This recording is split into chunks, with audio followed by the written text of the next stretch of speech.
Students, class 11 environment স্টাডিজের তোমাদের আজকে প্রথম সেট দেবো। দেখো, গ্রুপ এ আমাদের থাকে এমসিকিউ 1 গুণ 24 24টা করতে হয়, এবং গ্রুপ বিতে এসে থাকে 1 গুণ 16 16টা করতে হয়, টোটাল 40। আর গ্রুপ সিতে থাকে 40, টোটাল 80, আর বাকি 20 হচ্ছে প্রজেক্টে। এটা তোমাদের থাকে।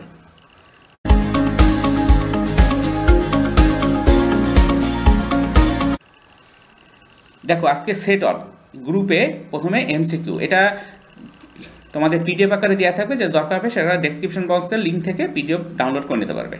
দেখো, এক, সুস্বাস্থ্যকর জনসংখ্যা বলতে বোঝায় এ অধিক পুরুষ সংখ্যা, বি অধিক নারী সংখ্যা, সি প্রায় সমান অনুপাতে পুরুষ এবং নারী সংখ্যা, ডি এদের কোনোটি নয়। উত্তর হবে সি, প্রায় সমান অনুপাতে পুরুষ এবং নারীর সংখ্যা। 2 নম্বর দেখো, গাইয়া ধারণার প্রবক্তাকে? A Al Gore, B Brundtland, C Lovelock, D Darwin. উত্তর হবে সি লাভলক। 3 নম্বর দেখো, নিম্নলিখিত কোন নদীটি মৃত বলে ঘোষিত হয়েছে? A Ichamati, B Raimangal, C Bidyadhari, D Haldi. উত্তর হবে বি রায়মঙ্গল। এবার দেখো, বসুন্ধরা সম্মেলন 1992 অনুষ্ঠিত হয়েছিল? ব্রাজিল, বি আর্জেন্টিনায়, সি মেক্সিকোয়, ডি সুইডেন। উত্তর হবে এ ব্রাজিলে। 5 নম্বর দেখো, প্রথম শহরের সভ্যতা 6000 বছর আগে শুরু হয়? এ নীল নদের তীরে, বি টাইগ্রিস ইউফ্রেটিস নদীর তীরে, সি ইয়াংশি কিয়াং নদীর তীরে, ডি গঙ্গা নদীর তীরে। উত্তর হবে বি টাইগ্রিস ইউফ্রেটিস নদীর তীরে।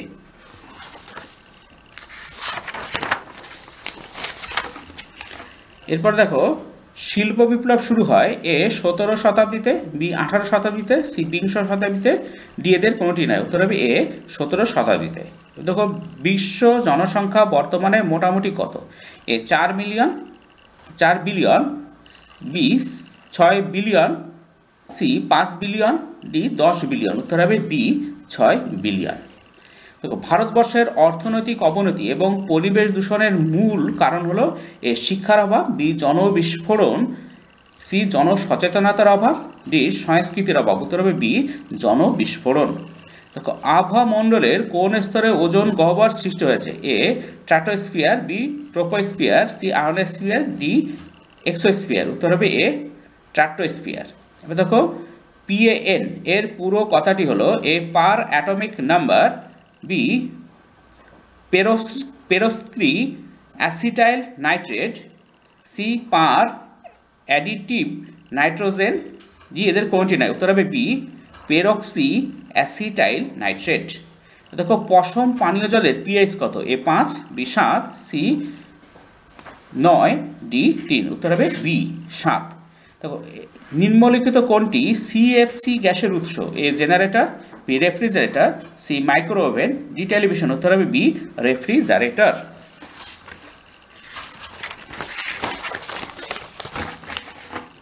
এরপরটা দেখো, অম্ল বৃষ্টিতে প্রধানত আছে? A nitric acid, hydrochloric acid, B nitric acid, sulphuric acid, C hydrofluoric acid, D এদের কোনোটি নয়। উত্তর হবে B nitric acid, sulphuric acid. এবার দেখো, ভারতবর্ষের শক্তির প্রধান উৎস হলো? এ সৌরশক্তি, বি বায়োগ্যাস, সি জীবাশ্ম জ্বালানি, ডি জলবিদ্যুৎ প্রকল্প। উত্তর হবে সি জীবাশ্ম জ্বালানি। এবার দেখো, সবচেয়ে উন্নত মানের কয়লার নাম হলো? A coke, B peat, C lignite, D anthracite. উত্তর হবে ডি অ্যান্থ্রাসাইট। দেখো, উদ্ভিদজাত কোন যৌগটি ভবিষ্যতে গ্যাসোলিনের পরিবর্তে ব্যবহৃত হতে পারে? A ethanol, B methanol, C tartaric acid, D সবকটি। উত্তর হবে এ ইথানল। নিম্নলিখিত কোনটি সাগর থেকে তাপশক্তি আহরণ সূচিত করে? এ ওপিইএম, বি ওটিইসি, সি এআরইসি, ডি ওপিইসি। উত্তর হবে ডি ওপিইসি। এবার দেখো, নিম্নোক্ত কোনটি সৌরশক্তির সর্বোত্তম ব্যবহার রূপে গণ্য হয়? এ সমুদ্র থেকে লবণ তৈরি করা, বি ঘর গরম করা, সি কৃষিকার্য সাধন করা, ডি মোটর গাড়ির জ্বালানি। উত্তর হবে সি কৃষিকার্য সাধন করা।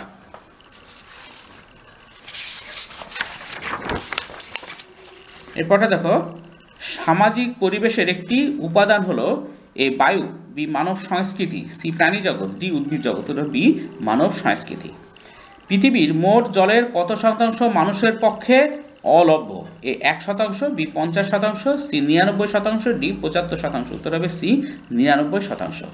তো মানুষের বাঁচার জন্য অবশ্য প্রয়োজনীয় বায়ুমণ্ডলীয় গ্যাসটি হলো?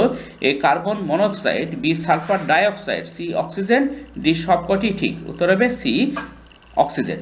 এবার দেখো সারা বিশ্বে স্থলভাগে শতকরা কত ভাগে বনভূমি বিদ্যমান থাকা উচিত? এ 40%, বি 33%, সি 21%, ডি এদের কোনটি না? উত্তর হবে বি 33%।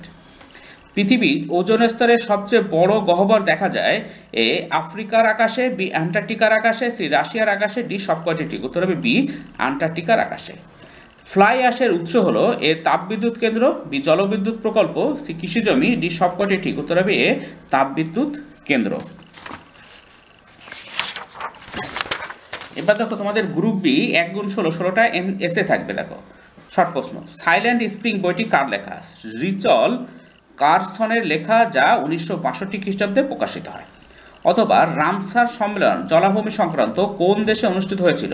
ইরানে 1971 খ্রিস্টাব্দে অনুষ্ঠিত হয়েছিল। কোন মৌলের অভাবে ইটায় রোগ হয়? উত্তর ক্যাডমিয়াম। সিডি দূষণের ফলে ইটায় রোগ হয়। অথবা কোন মৌলের প্রভাবে ফ্লুরোসিস হয়? উত্তর ফ্লুরাইড দূষণের প্রভাবে ফ্লুরোসিস রোগ হয়। 3 নম্বর, গাইয়া হাইপোথেলিস এর প্রবর্তন কে করেছিলেন? উত্তর জেমস লাভলক প্রবর্তন করেন। পরবর্তীকালে মূল্যায়ন করেন লিন মার্গুলিস। এবার দেখো জৈব গ্যাসের মুখ্য উপাদান কি? উত্তর মিথেন, CH3। অথবা সবচেয়ে উন্নত মানের কয়লার নাম কি? উত্তর অ্যান্থ্রাসাইট। শব্দের তীব্রতা পরিমাপের একক কি? ডেসিবেল। অথবা ppm এর পুরো কথাটি কি? উত্তর পার্টস পার মিলিয়ন।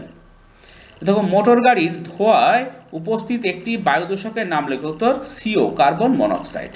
অথবা গঙ্গা দূষণের একটি প্রধান কারণ উল্লেখ করো। উত্তর গঙ্গা তীরবর্তী অঞ্চলের জনসংখ্যার বৃদ্ধি।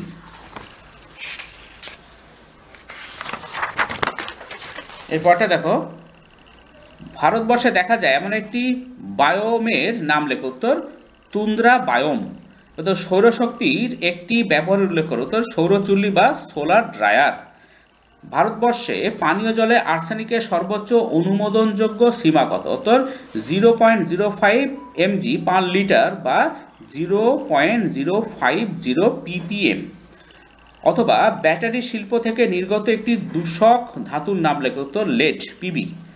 10 নম্বর দেখো, জলাভূমি এবং বন্যভূমির মধ্যে একটি সাদৃশ্য বলো। উত্তর উভয় স্থানেই উৎপাদক থাকে এবং উভয় প্রকৃতি থেকে সৃষ্টি হয়। এরপর দেখো, ইন্ডিয়ান রাইস রিসার্চ ইনস্টিটিউট কোথায় অবস্থিত? উত্তর পুসায়, নিউ দিল্লিতে অবস্থিত। এরপর দেখো, ব্ল্যাক ফুট ডিজিজ কাকে বলে? আর্সেনিকের প্রভাবে মানুষের হাতের তালু ও পায়ের চেটোর চামড়া কড়া পড়ার মতো শক্ত হয়ে যায় এবং কালো ছোপ পড়ে এবং আঁচিলের মতো ডিবি তৈরি হয়। এই রোগকে ব্ল্যাক ফুট ডিজিজ বলে। এবার দেখো, দুটি গ্রিন হাউস গ্যাসের নাম লেখো। উত্তর মিথেন, CH3 এবং ক্লোরোফ্লোরোকার্বন, CFCS।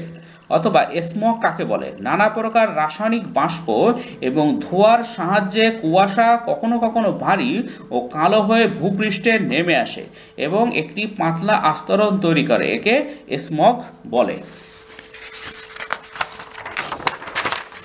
এরপরটা দেখো, 14 নম্বর, জাতীয় সবুজ বাহিনী কি? উত্তর স্কুল কলেজের স্বেচ্ছাসেবক ছাত্রছাত্রীদের নিয়ে তৈরি যে বিশেষ সংগঠন সম্পর্কে শিক্ষাদান করে এবং মানুষকে সচেতন করে তাকে জাতীয় সবুজ বাহিনী বলে, যা ইকো ক্লাবের সঙ্গে সম্মিলিতভাবে ভারত সরকারের পরিবেশ বিষয়ক মন্ত্রক দ্বারা পরিচালিত হয়। অথবা পরিবেশ ও বসতির মধ্যে সম্পর্ক কি? উত্তর জনসংখ্যা বৃদ্ধির সঙ্গে সঙ্গে বসতির চাহিদাও বৃদ্ধি পাচ্ছে। আন্তর্জাতিক মান অনুসারে শহরের সুস্থ পরিবেশ বজায় রাখার জন্য প্রতি 1000 জন পিছু 7 একর জমির প্রয়োজন, কিন্তু আমাদের দেশে তা সংকুচিত হয়ে 3 একরের কাছাকাছি পৌঁছেছে। অর্থাৎ জনসংখ্যা বাড়লে পরিবেশের দূষণের হারও বৃদ্ধি পায় এবং বসতি সংকুচিত হয়। এবার দেখো, ভূতাপীয় শক্তি কাকে বলে? পৃথিবীর অভ্যন্তরীণ অংশ খুবই উত্তপ্ত। ভূগর্ভের এই উত্তাপকে কাজে লাগিয়ে বর্তমানে যে শক্তি উৎপন্ন করা হয় তাকে ভূতাপীয় শক্তি বলে। 16 নম্বর দেখো, জলবিদ্যুৎ প্রকল্পের একটি সীমাবদ্ধতা উল্লেখ করো। উত্তর জলবিদ্যুৎ উৎপাদন যেহেতু নদীর জলের উপর নির্ভর তাই সারা বছর জলবিদ্যুৎ উৎপাদন করা সম্ভব নয়। বর্ষার জলে পুষ্ট নদীতে জলবিদ্যুৎ উৎপাদন সম্ভব হয় না। স্টুডেন্টস, আজকে এ পর্যন্ত। পরের ভিডিও দেখা হবে। Thank you very much for watching.